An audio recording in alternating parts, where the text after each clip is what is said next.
Welcome to Briefcase, a series from OUM Chiropractor that examines real, closed claims to help you protect your practice and your patients. Each case offers a look at the decisions that led to a malpractice allegation and the lessons every chiropractor can apply. Today's case involves a 44-year-old man with cerebral palsy and a complex cervical history. He came to our insured chiropractor with neck pain, upper back pain, and numbness in both hands. He had a prior cervical disc replacement and a multi-level fusion, along with more than 10 years of chiropractic care. The insured chiropractor took note of these red flags. Before performing any adjustment, he requested the patient's prior x-rays.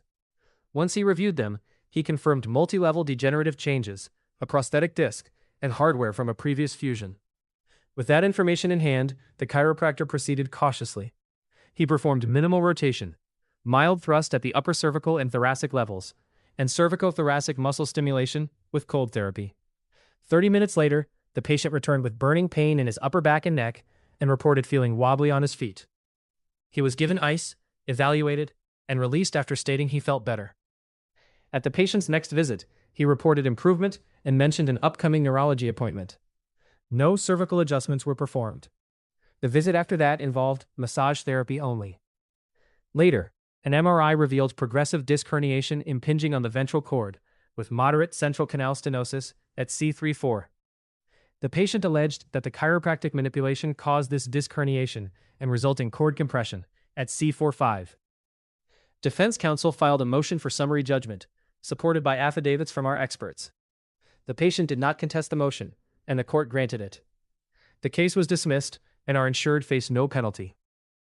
This case highlights the value of caution when treating patients with significant pre-existing conditions. Always pay close attention to patient history.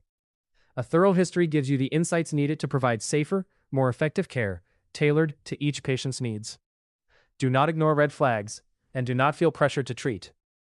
In this case, the insured chiropractor declined to adjust until he had the information he needed, and later modified his approach based on what he found.